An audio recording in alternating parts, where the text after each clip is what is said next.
from Happy Dog Training, and welcome to another episode of Dog Talk. In today's episode, I want to talk about fear and anxiety in dogs. And fear and anxiety is what we as trainers deal with on a regular basis because a lot of dogs come in with fearful behaviors and show anxiety in some way, shape, or form in their daily lives. And there's so many different things that you can observe with dogs that are fearful.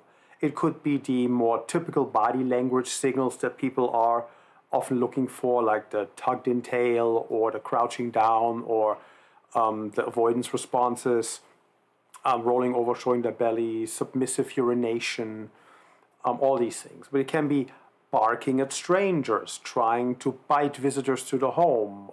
It can be so many different things. Because dogs who are afraid may act in an aggressive manner to get rid of what makes them afraid. And in the fear state of mind, they're also not going to be very open to things that aren't relevant to their fear.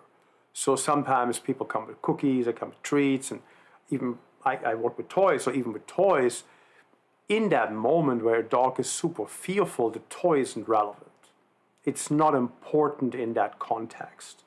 The only thing that's relevant in the context of that fear is what makes that dog afraid. And anything that doesn't help that is irrelevant right now, even if otherwise he likes it. So what we often see is people trying to give their dogs command when they have these fearful responses. So like unloading on a stranger and barking and whatever is often driven by fear. And most of the time it's actually driven by fear in dogs. It's seldom driven out of pure aggression, I want to end you kind of thing. Of course that's there too, but that's not the majority of cases of dogs that people live with. So with the majority of pets, when you see these kinds of aggressive behaviors, they're either habitual, ritualistic, or driven by fear. And when it's by fear, the dog has a goal of basically getting what makes them afraid go away. Things they otherwise would enjoy don't matter until that fear is gone. So a dog trainer friend of mine says this in his workshops: it doesn't matter how much I like chocolate cake. If I'm being chased by an ex-murderer, I'm not going to stop for a slice. So very good example in my view. Because it's not relevant to getting away from the ex-murderer. I like the chocolate cake after I've dealt with the ex-murderer. But it's whatever is relevant in the context of that fear is the only thing that matters. But that's the responses that we see with fear. And there's so many reasons why dogs could become fearful. It could be that they were separated too early from their mother. Should generally not be done before like 7 weeks. 7 weeks is kind of like a good time, but before is not good. There's lots of things mother dogs teach their puppies that humans can't really teach effectively, so it's better if you don't do that. Then there is the shelter route. Dogs were surrendered and they were handed around from shelter to shelter or foster home to foster home. That's obviously causing anxiety and fear within a person. It doesn't a dog. Could be from a dog attack. Now the dog becomes fearful of other dogs and preemptively always wants to strike. The dog has insecurities that they've developed during the fear phases because they were mismanaged. There's 3 fear phases, 2 to 3, third one is kind of debatable. But there's 3 phases where dogs are more susceptible or more, not susceptible, but they're more afraid or more aware of things in the environment, all of a sudden become more skittish. If it's handled right, passes quickly. The first one is early on, the mother handles it, goes like this. Second one is week 8, 9 often. So that's why getting them into a home before that so they can get familiar and comfortable is helpful. So the people they just met are no longer strangers to them. They can help during this time. And the third one, if it happens, is kind of later, randomly all over the place.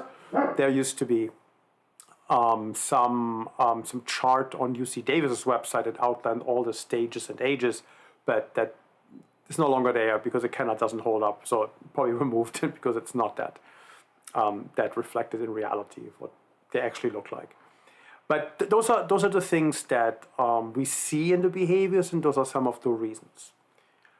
But the ultimate underlying reason is that a dog is genetically not secure. So he is not a secure being. If you have a really secure being, genetically secure being, where it's just like these are rock solid psychological toughness, and that's a genetic trait, it doesn't matter much what else happens, that dog will be just fine. If the dog is a psychological softie, many are, then all these things do have an impact, matter, and can make a big difference. So it really depends on what the genetic makeup of your dog is, on how much you have to worry about it, how much you don't.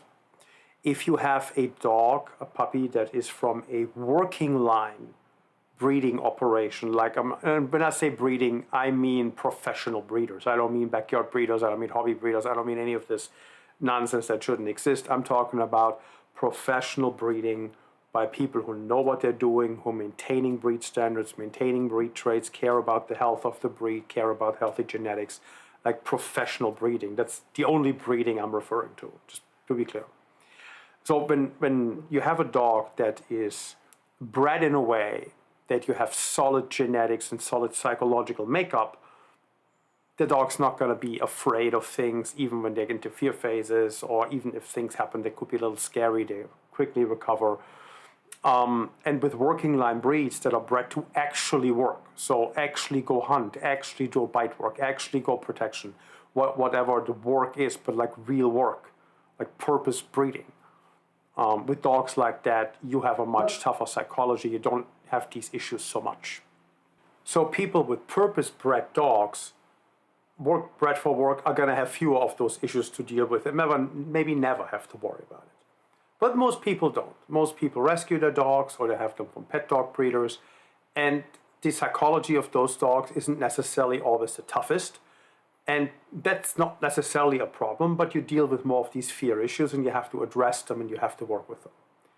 But you're going to have an upper limit on how confident a dog can be based on the genetics. So that is always the upper limit. So the maximum a dog can be genetically tough is in the genes. It's just like with us and any trade, right? So I could learn how to play the piano. I will never be Beethoven. So it's very simple. I can learn a thing, but I'm not going to be the master who had the perfect hearing, and it's going to be like this expert who just naturally could. And that's the same when it comes to traits like confidence. There's going to be upper limits, and there's going to be the possibilities that you can reach or that you can't reach. Every dog that's come into our confidence builder program, we've been able to help and make him better. And one of the things that are always discussed with the owners initially when we have this conversation, they call in for the consult, is there's going to be a genetic limit on how far your dog can go. We will make him the best version of himself, but will he become a social butterfly if he's now 2 years old and afraid of things? That is unlikely. Can we get him to no longer bark at visitors? Sure. Can we get to a point where living with him is more pleasant and you don't have to deal with these fearful outbursts that he has? Yeah, we can get that under control and make him a more calm and wholesome being, and generally more confident. But there's always going to be a limit on how far an individual dog can go. And I'm usually conservative in my estimates, so I try to not overpromise things when it comes to that, because you never quite know how far a dog can go until you start working with them. But a lot of dogs have surprised me on how much further they could go from where we started and at what age. So that's always good, right? So I'm always estimating more conservatively because I don't want to disappoint people. And when the dog then goes a little bit further than I initially thought, that's awesome. And it's like, wow, that's fantastic. And everybody's super happy about it. Just recently we have a dog right now. A major breakthrough. This dog has never played with a ball with his family in his entire life, ever. And now he's starting to play with the ball, and he's starting to put himself into it, and he's trying to play tug, actually. It's just like, it's beautiful. It's just the most beautiful thing to watch when you get a dog to like push himself past his comfort zone, past his limits, and have a fun interaction and get into something that he's never done before. That actually will help him further, so then it speeds up. It's a great thing. But that's the process of dealing with it. It's just a little side note. So, fear, we talked about some of the signals, we talked about some of the reasons, and we talked about the genetic limit. So let's talk about what's truly important about this, and what I really want to get to is the internal workings. Because back then, in the 50s and 60s, when behaviorists were ruling everything, and they had very limited thinking, everything is just observable outward behavior. They didn't know any better, right? The brain is a black box, and we don't know. We now know. So things have changed dramatically in our understanding and our knowledge about what goes on in the brain of mammals. And a dog is a mammal, a human is a mammal. There are some sea creatures that are mammals. A manatee is a mammal, a dolphin's a mammal. But basically everything that walks around on land is pretty much a mammal. I mean, the reptiles are not mammals, they're reptiles. But obviously all the apes. There's so many animals that are the mammal group. And all the mammals share the emotional systems. So in the brain layout, and this is super simplified, this is from what I'm describing now is from a book called Affective Neuroscience by Jack Panksepp. And it's a field of the affective systems, the emotional systems. And so super simplified, there's 3 layers to the brain. And the base layer is kind of the automotive function. It's also referred to as the reptile brain or the lizard brain. But that is basically the automotive functions are handled. Your hair stands up, your body shivers. But also habits are stored in this part of the brain. It's a major factor in executing habits. There is a book called The Power of Habit that describes some super interesting observations that they made. And yeah, wonderful to read and gives you a deeper understanding of that. But that's basically the base layer. And every animal, not just mammals, but every animal has this.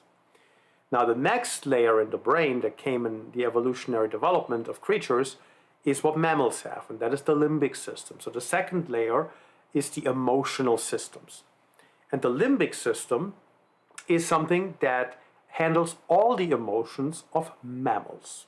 There are 7 emotional systems, and they're not like esoteric constructs. They are physical regions in the brain. We can pinpoint them. We can put electrodes on your head in a particular location, and we can measure what goes on there. Or we could, with the same electrode, stimulate that particular brain area, and you would feel that emotion. So you could, by attaching an electrode to the area where the amygdala is located, that is the fear center, stimulate the amygdala, and you would tremble in fear for no other reason than the amygdala was stimulated. So these are the centers of the brain that handle emotions. There is fear, panic, and rage. They're considered negative emotions. There is seeking, and then there is play, care, and lust in the positive side of emotion. So there's 7 of these groups. There's 7 of these emotions. The fear, panic, and rage and seeking, they are the most studied emotions in the brain. And they're called also the blue ribbon emotions or grade A emotions. Now, how do we know this? So we have put people and animals and dogs into MRI scanners and functional MRI scanners and looked. So we know where they are. And we know that they are the same in all mammals. We know that all mammals have the same emotional centers in their brain. The limbic system is the same in all mammals. Let that sink in. There is no such thing as a distinct emotion, like physical emotional difference, between a dog, a cat, a mouse, a horse, or a human. There is no difference. Now, there is complex emotions, there's constructed emotions that are not part of these groups. They're built with a higher brain functions and then use those, so like jealousy or something like that would be a higher level emotion, and then there's going to be limits on which species can have those. But for example, with jealousy, dogs absolutely can. But so the 7 core groups, fear, panic, rage, seeking, care, lust, and play is an emotion, it's an emotional center, are physical things in the brain, in the limbic system. And then the third layer is the neocortex. The neocortex is the higher brain function. That is where all the complex stuff happens. That's where the higher intelligence is located. And then there's the prefrontal cortex, which is part of the neocortex. That's the executive function of the brain. That is where the real creativity and true intelligence is housed. This is why we're trying to build self-driving cars and chimpanzees do not. So that is that.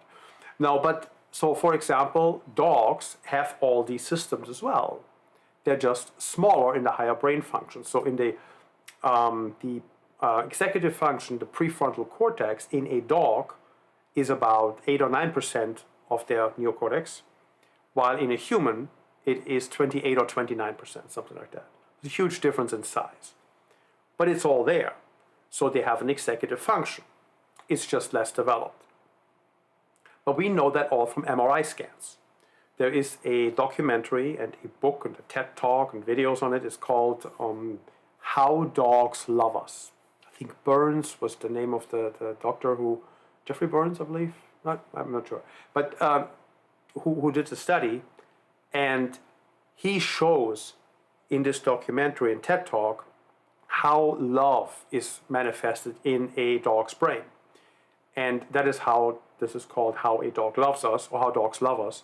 But they did this with all kinds of things. So this was just one example. So what they did in this particular case, they trained dogs, a dog trainer go and train dogs to put their head on a block inside an MRI scanner and hold it still despite this MRI thing making noises because they're loud. Right?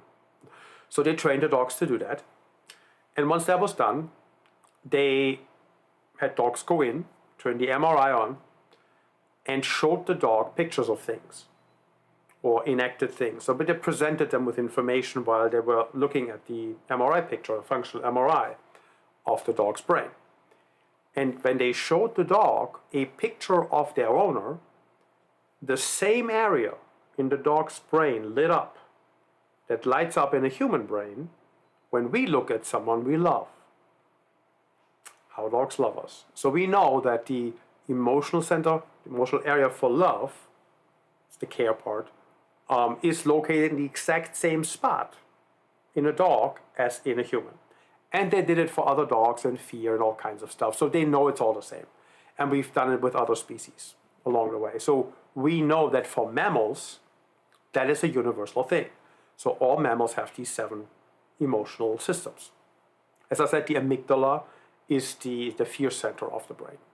So when you have a balanced brain, a healthy brain with someone who doesn't have trauma or PTSD, just someone who's a healthy, balanced person with a healthy brain, all these emotional systems are evenly accessible or equally accessible in the same manner.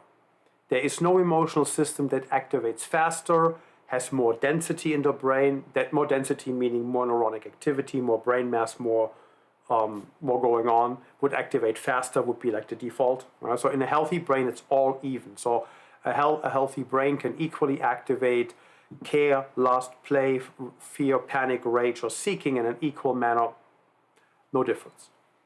When you have a fearful brain, when you have a dog or a human who has trauma or who is more fearful, what you see in an MRI scan is there's more brain density in the amygdala area. So there's more brain mass. That part of the brain activates faster and earlier. So the first response of that brain when there's any kind of emotion is always the fear response first. So you can see this on an MRI.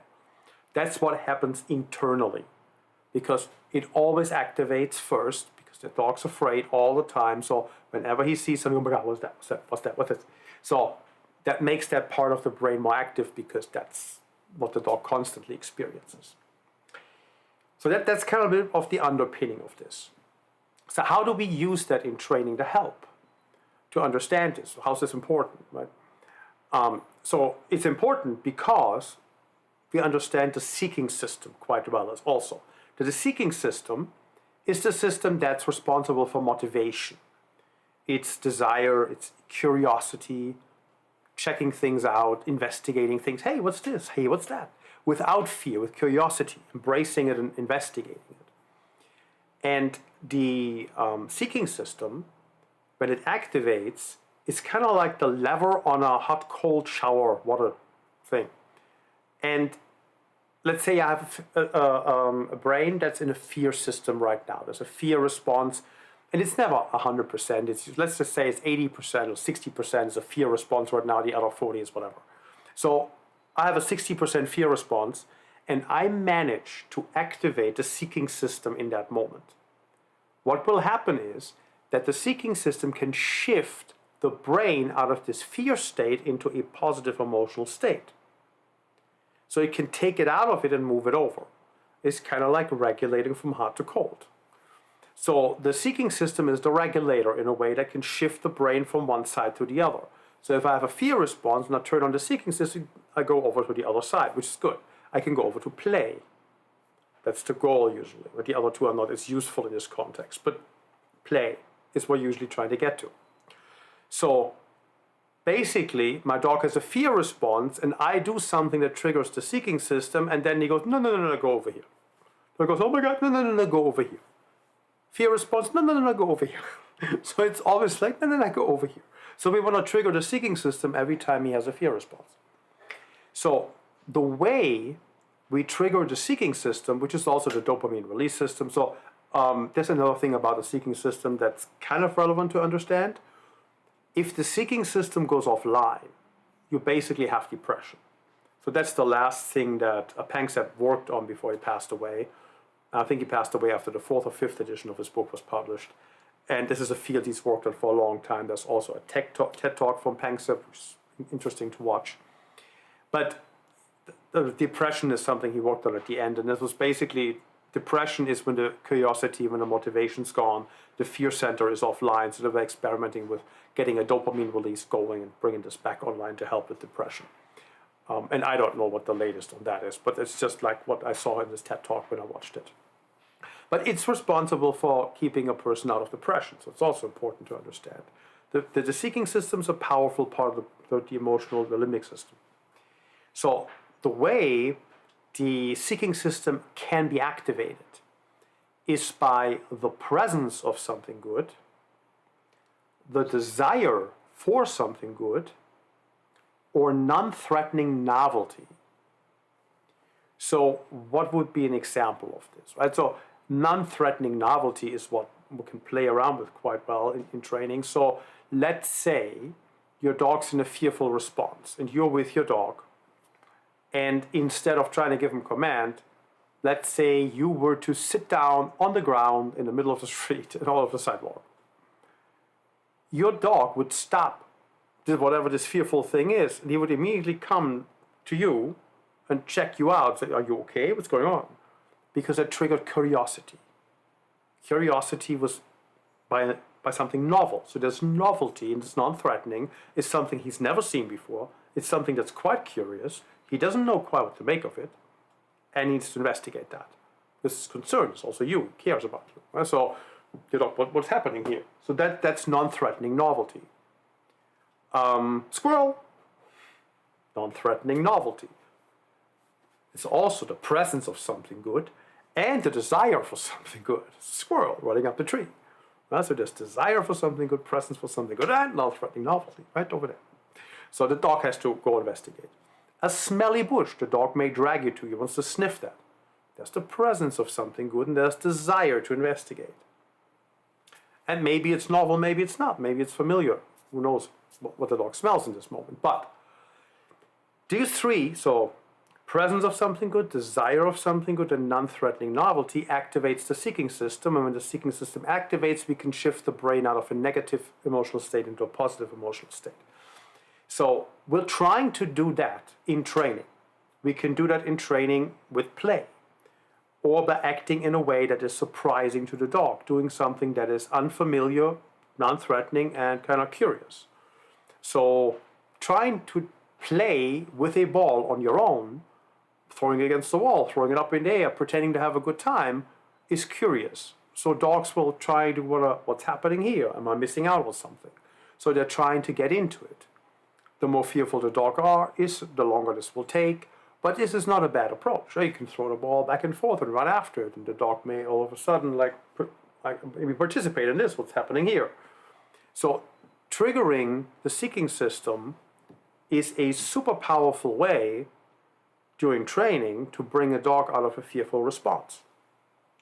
If we now manage in training to bring the dog out of a fear state every time he goes in, so it's like I said earlier, the brain goes into fear response, I trigger the seeking system, I go, no, go over here. No, go over here. So now I'm turning the fear center off every time, or diminish it to somewhat with my seeking system activation. What will happen over time, it's not overnight, this takes a bit, but what will happen is that the neuronic activity in the fear system area will start to diminish and the brain will become more balanced with that regard. Can we get it completely balanced? Who knows? Well, we can diminish it and we can get the dog to a more balanced state of mind. Ideally, you get it completely diminished, becomes all balanced, but that's in a perfect world. That's all. You never quite know how far you're going to get. The dog may always have some concerns about some things and you can't really remedy them. You can deal with things that the dog does that are unacceptable. So if a dog becomes aggressive towards familiar visitors or even just a mailman, you can certainly suppress that behavior and give them ways to feel better about the situation in general. And there's all kinds of ways of dealing with this. But the goal is ultimately to make him feel better and not just deal with the thing at hand, but also make him a better being. And for that, we want to diminish as much of this extra neuronic activity in the fear area as we can.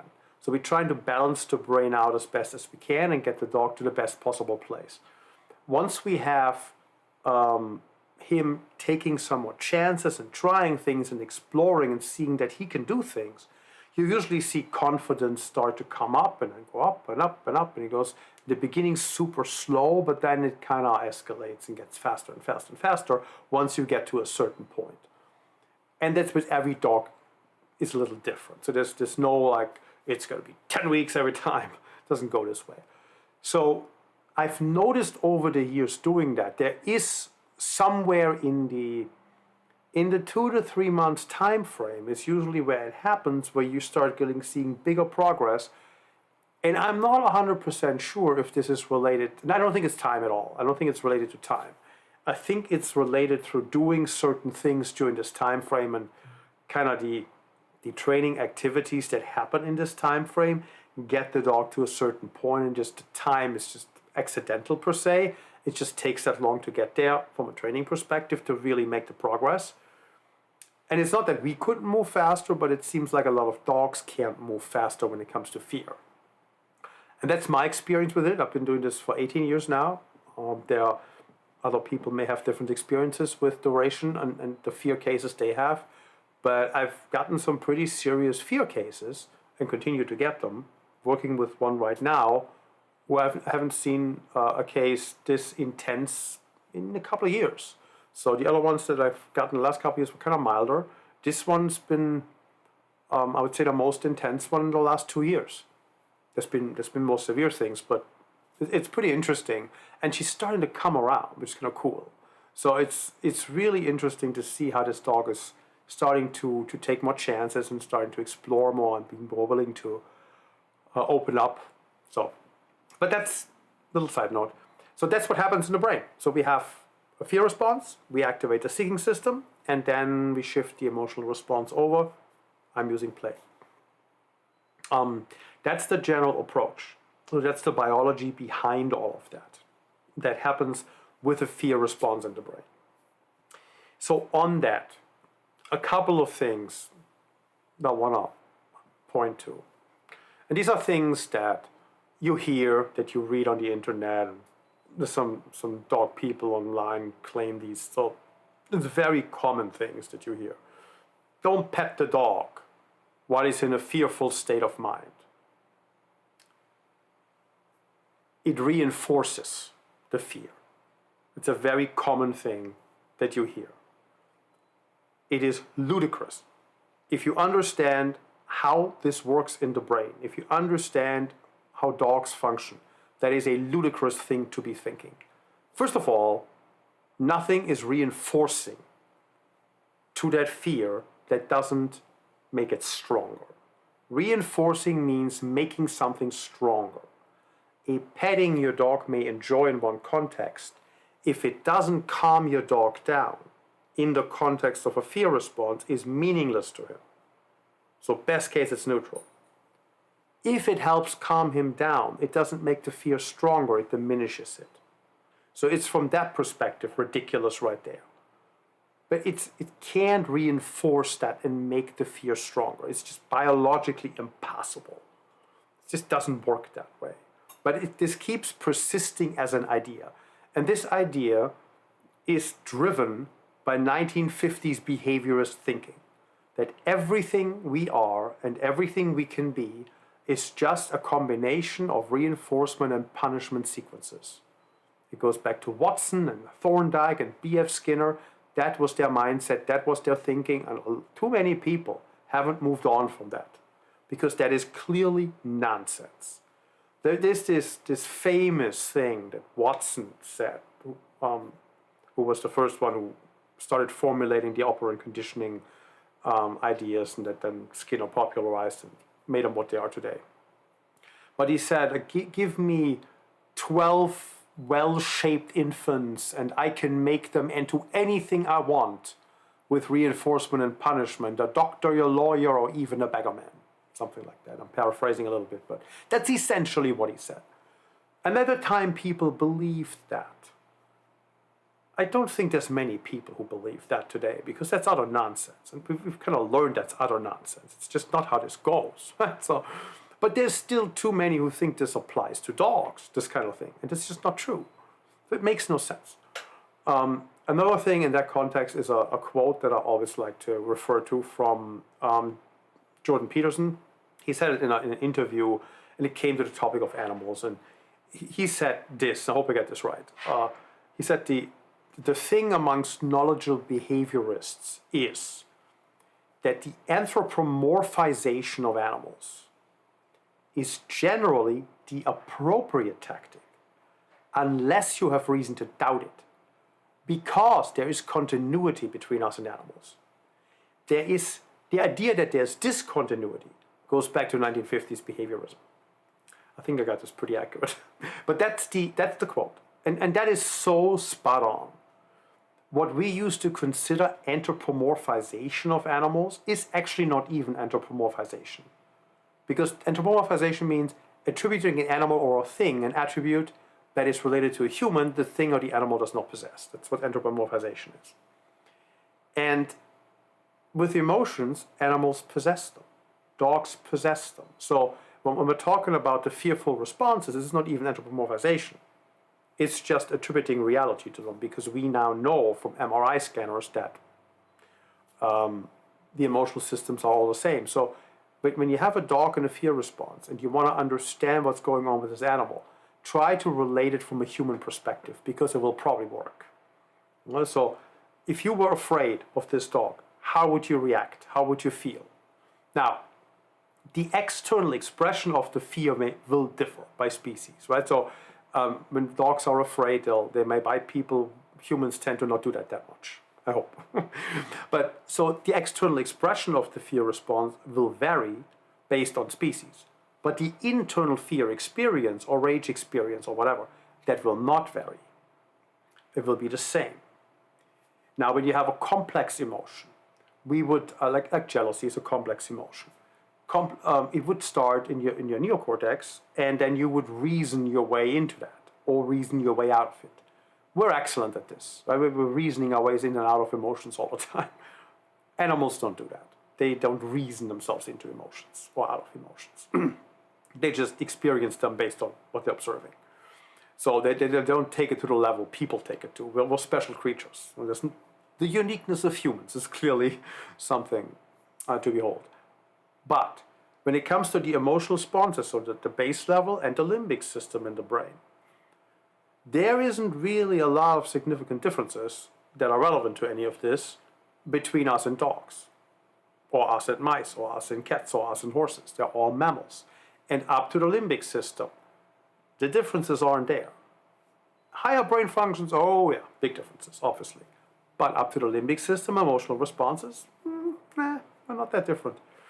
So it's an important thing to know, to understand, and this is how fear fits in to the overall spectrum, a little bit on how we address it as well in training. Our Confidence Builder program does exactly that. There's also an article on the website that outlines that in a succinct format, I think. There's a picture also from the Affective Neuroscience book in there with full accreditation, obviously. Just the image showing the systems, and because they're all connected to each other, so all the emotions can basically shift over the blue ribbon emotions. So fear, panic, rage, and seeking, they're all connected. As one can go to the other, they can all work together. So you often have fear and rage go hand in hand. So when you have an aggressive behavior, that's the fear system activating the rage system, and then you have the barking, growling, and snarling, and that kind of thing. So that's driven by the rage system in the brain.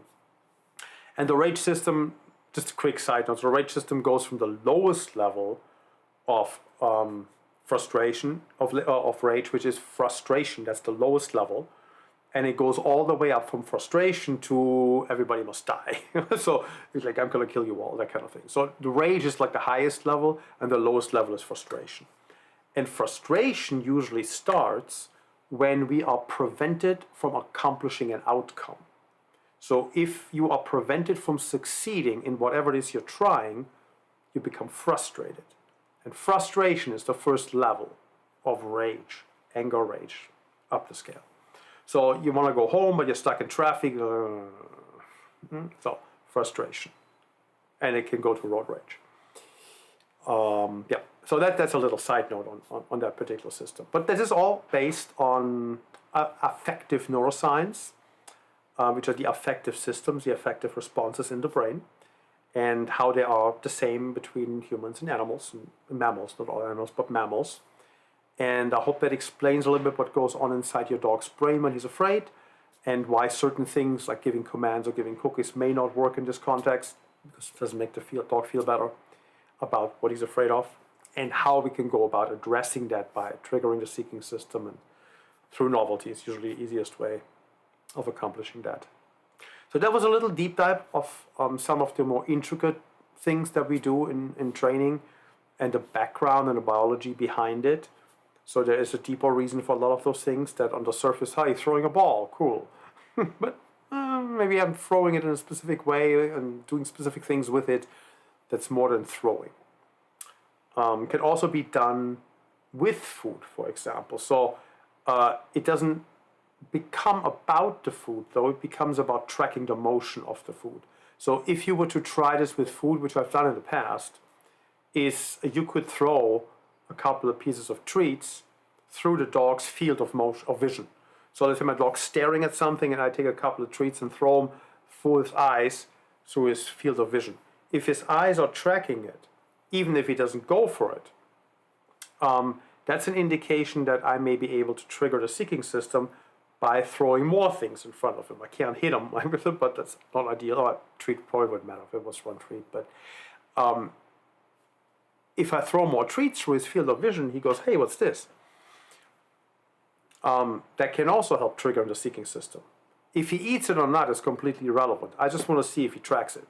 Now, if his eyes are tracking it and he's like trying to explore it, could be a way to snap him back into a more curious mindset and explore something versus what he's concerned about. Can be worth a shot, right? So, especially in the beginning when you don't know the dog well, that can help. Feeding from your hand doesn't really work well with fearful dogs. They tend to not care for that. But if you throw the treats around, so there's a great video called Treat Chase 2.0. It's linked on our website under the Training Without Conflict link. It's an Ivan Balabanov training video. He doesn't really work with food, but it's like, if I worked with food, here's how I would do it, kind of thing. And it shows how to play with food, basically. And the treat chase game is kind of using some of those aspects and the novelty just in a food component. But same principles, no different. Okay, so I hope that was helpful. Give you a little bit more understanding. This video goes together with the podcast, obviously, and will also be posted on the page that has the article for fear and anxiety as a reference also. I hope you enjoyed it. I hope you found it valuable. And I will see you next time. Bye.